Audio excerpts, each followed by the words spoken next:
Graça e a paz do Senhor Jesus Cristo esteja com todos vocês que hoje estão me assistindo.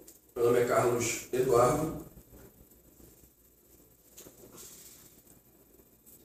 Graça e a paz a todos vocês.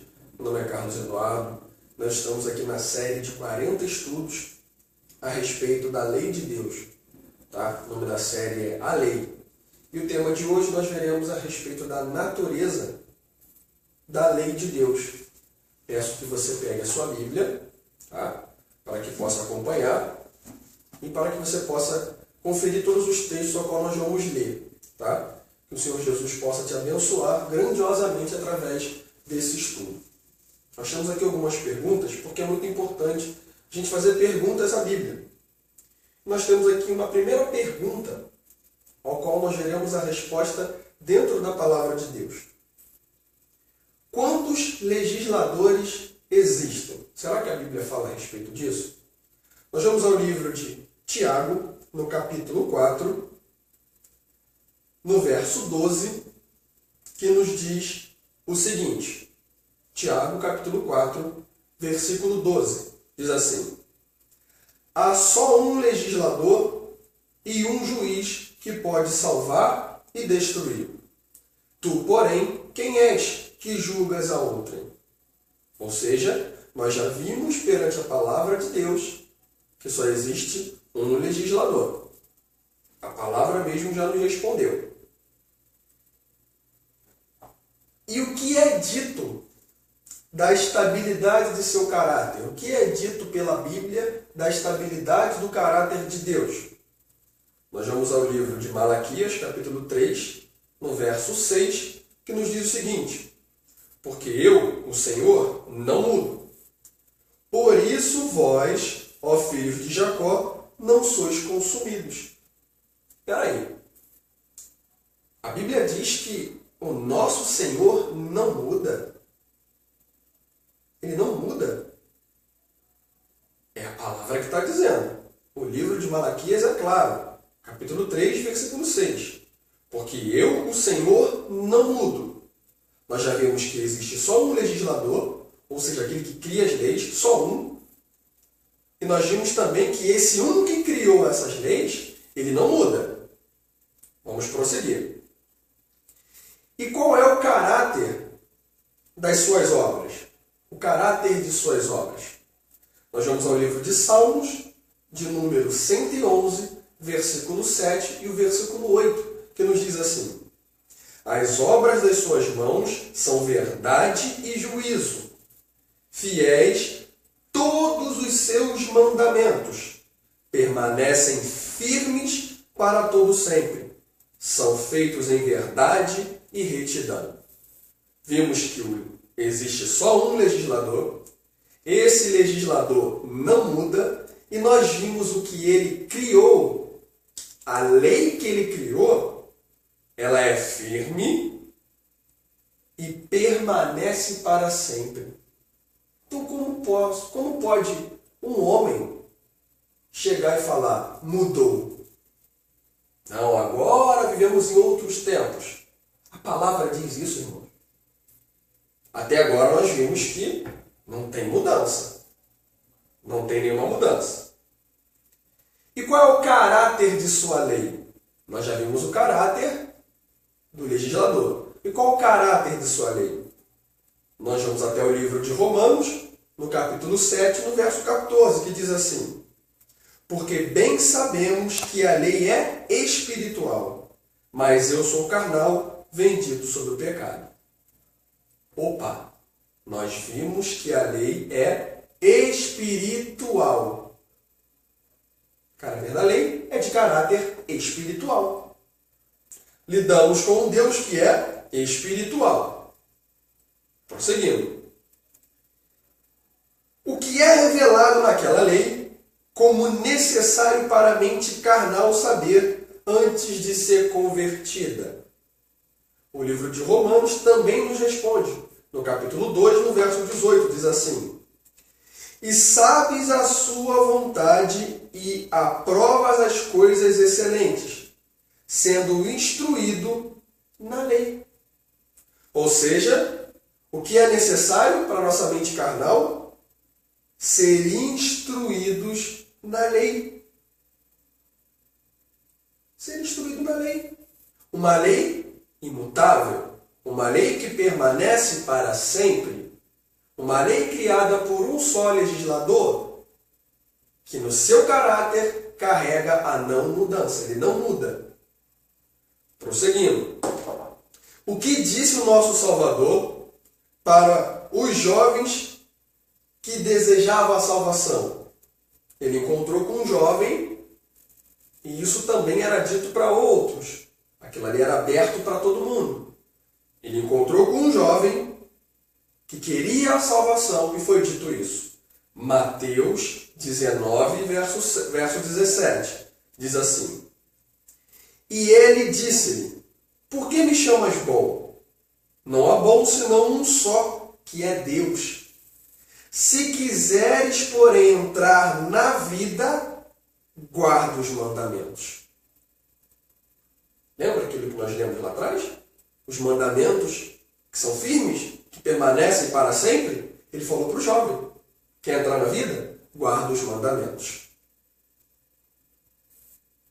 Era a intenção de Cristo abolir ou mudar qualquer parte da lei de Deus?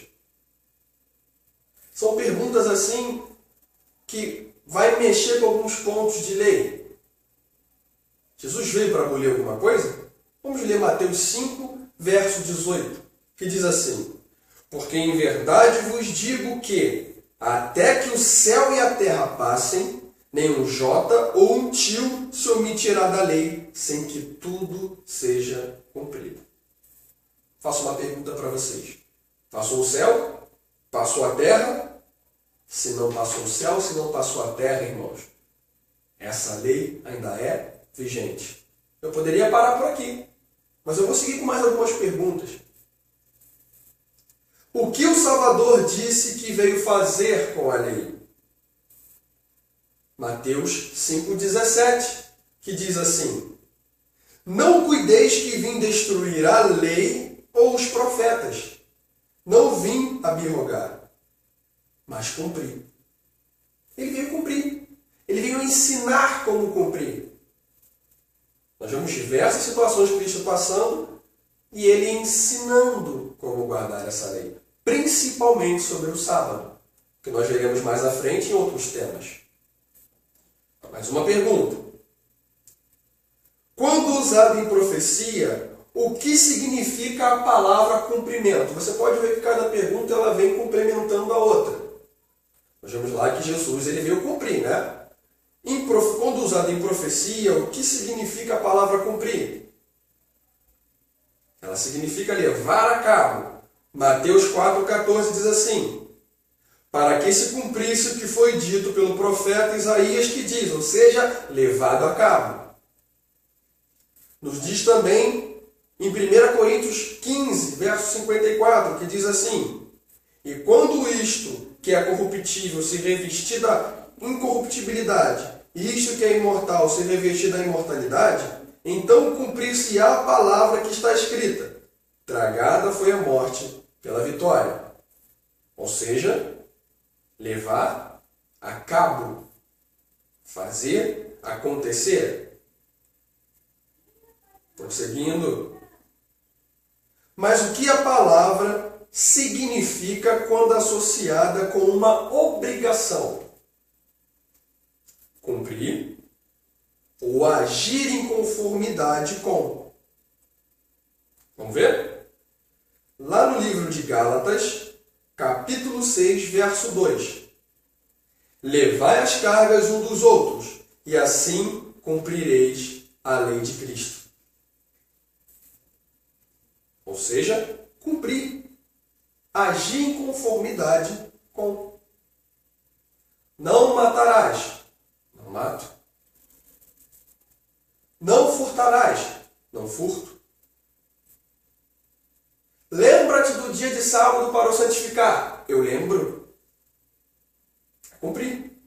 Agir em conformidade com. Você pode ver também em Mateus 3,15, Repito, Mateus 3,15 e também Tiago 2, 8 e 9.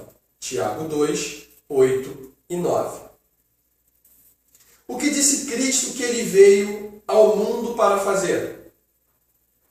Nós vamos ver o livro de Hebreus, no capítulo 10, do verso 5 ao verso 7, que diz assim: Pelo que entrando no mundo diz, sacrifício e oferta não quiseste, mas corpo me preparaste. Holocaustos e oblações pelo pecado não te agradaram. Então disse, eis aqui, venho para fazer, ó Deus, a tua vontade. Cristo veio fazer a vontade de seu Pai, que é o que nós estamos aqui para fazer. O Pai é o legislador. O Pai é aquele que tem um caráter que não muda. Estamos aqui para fazer a vontade dele. Se ele mandou, nós vamos obedecer. Quem disse o Salvador que seria salvo no reino dos céus? Mateus 7,21 diz: Nem todo o que me diz Senhor, Senhor entrará no reino dos céus, mas aquele que faz a vontade de meu Pai que está nos céus. Para entrar no reino dos céus, irmãos, não é dizer Senhor, Senhor, é cumprir a vontade do Pai. E qual é a vontade do Pai, que é o legislador? Ele deixou mandamentos, princípios para nós. Princípios que não mudam. Como eu não sou o legislador, eu não posso mudar. A Bíblia diz que ele não muda. Vamos prosseguir. Mas muitos dizem por aí que mudou, né? Pelo menos até agora, pela Bíblia, pelas perguntas que nós estamos fazendo à Bíblia, nós não estamos vendo mudança. Vamos continuar. O que ele disse daqueles que transgridem um dos mandamentos de Deus? Mateus 5,19 diz assim, só o Novo Testamento. Diz assim, porque tem alguns que têm essa guerra, né? Não, está escrito no Novo, não, está escrito no Velho. A Bíblia é uma, irmãos. O Novo, que é chamado de Novo, e o Antigo, que é chamado de Antigo, Paulo diz que a Bíblia inteira ela foi inspirada para nos ensinar. Toda ela tem proveito. Toda ela. Mateus 5,19, que é dito para aqueles que transgridem a lei. Qualquer, pois, que violar um destes mais pequenos mandamentos, e assim ensinar aos homens, será chamado menor no reino dos céus. Aquele, porém, que os cumprir e ensinar, será chamado grande no reino dos céus. Olha aí o que Jesus disse. É o próprio Cristo que falou isso. O que disse ele daqueles cuja justiça não excede muito a dos escribas e fariseus, ou seja, o proceder correto? Mateus 5:20. Porque vos digo que se a vossa justiça não exceder a dos escribas e fariseus, de modo nenhum entrareis no reino dos céus. Como viviam os escribas e os fariseus? Com hipocrisia, colocando carga pesada em cima das pessoas. O mandamento simples, puro e santo para ser cumprido, eles colocavam dificuldades em cima daquilo. E tinham uma vida de hipocrisia. Por isso Jesus disse que a nossa justiça tem que exceder, ou seja, agir de acordo com como Cristo viveu e ensinou naquele tempo no meio dos hipócritas. Nós sejamos como Cristo foi, como ele agiu, como ele andou. Em que ponto particular Cristo reprovou os fariseus? Mateus 15, verso 3 diz: Ele, porém, respondendo, disse-lhes: Por que transgrides vós também o mandamento de Deus pela vossa tradição? Está aí. A tradição vem e destrói o mandamento de Deus. É aquele conflito entre o que o homem fala e o que Deus fala. O homem muda, Deus não. Então a tradição estava levando muito mais vantagem sobre a lei de Deus. E Jesus vem e fala: vocês estão anulando o mandamento do meu Pai com as vossas tradições. Tradições são o que os homens inventam aí. A palavra é muito simples, irmãos. Tradições são o que os homens colocam aí em cargos em cima.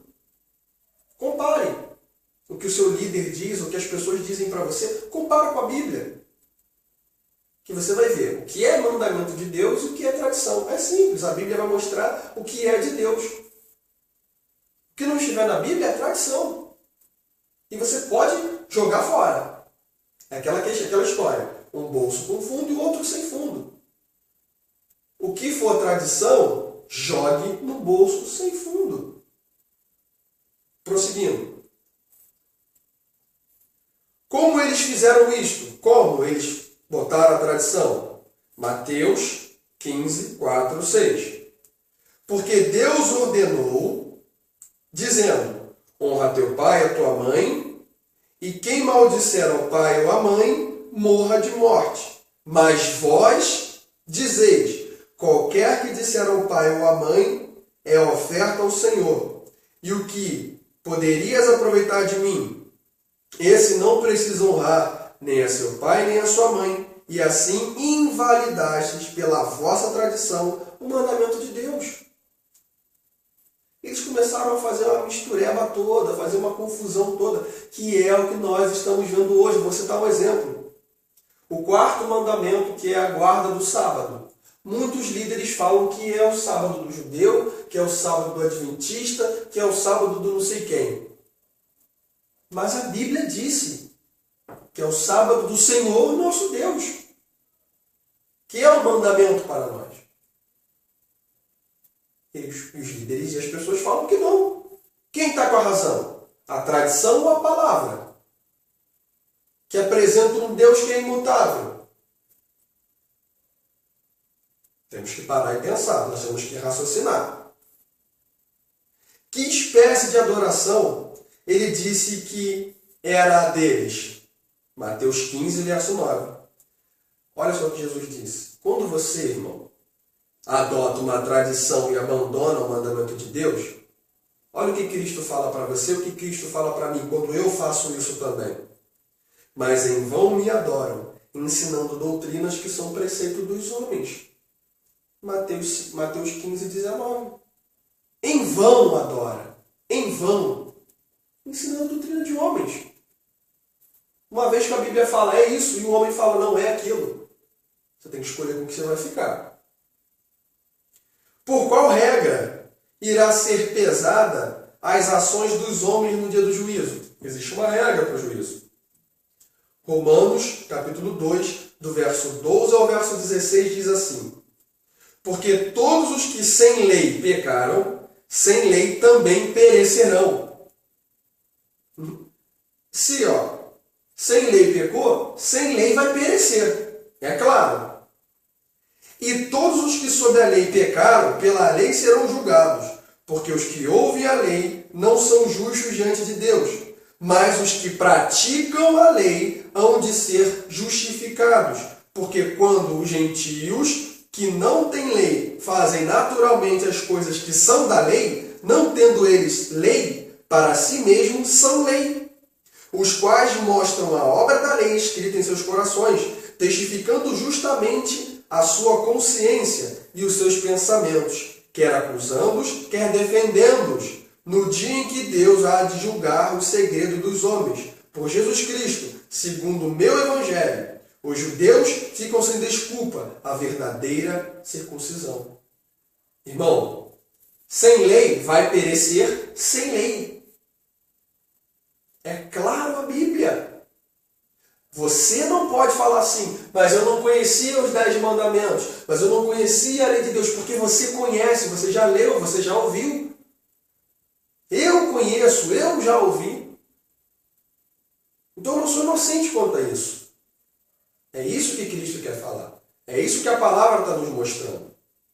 Então nós temos que ter atenção. Herdará o reino dos céus aquele que faz a vontade do seu Pai. Cumprir os mandamentos é a vontade do Pai. Quantos daqueles que estão condenados serão demonstrados culpados pela lei naquele tempo? Romanos 3, versículo 19. Ora, nós sabemos que tudo que a lei diz aos que estão debaixo da lei o diz, para que toda a boca esteja fechada e todo mundo seja condenável diante de Deus. A lei é importante. Ela é um instrumento do juízo. Se você não cumprir, irmão, se eu não cumprir, seremos condenados. Por isso essa lei está aqui, para mostrar o quanto nós estamos errados. É como um espelho. Espelho é água. Você está com o rosto sujo. Você olha no espelho e você vê que seu rosto está sujo. Para limpar, você pega o espelho e limpa seu rosto? Não. A lei é como um espelho. Como é que se lava o rosto sujo? Com água. E quem é a água? É Cristo. Então Cristo nos purifica, limpa o nosso rosto, tirando a sujeira, e daí nós podemos olhar para o espelho e ver que está limpo. Ou seja, Cristo nos condiciona a guardar a lei. Nós vamos até o espelho, que é a lei, e olhamos.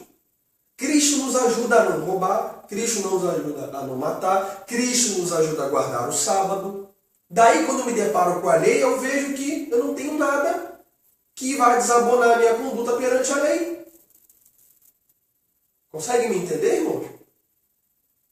Prosseguindo. Por quem serão os salvos abençoados na entrega da recompensa eterna? Mateus 25, verso 34. Então dirá o rei aos que estiverem à sua direita: vinde bendito de meu Pai, possuí por herança o reino que vos está preparado desde a fundação do mundo. É uma promessa. Uma promessa para aqueles que fazem a vontade do Pai. Guardar os mandamentos é fazer a vontade do Pai. Finalizamos com essa pergunta. Que bênção Deus dará para aqueles que guardam os seus mandamentos? Ele tem uma bênção. Apocalipse capítulo 22, verso 14, nos diz: bem-aventurados aqueles que guardam os seus mandamentos, para que tenham direito à árvore da vida e possam entrar na cidade pelas portas. Que Deus possa te abençoar com esse estudo, que você possa pegar a sua Bíblia, pausar aonde eu falo as passagens e confirmar. Até a próxima, que Deus te abençoe.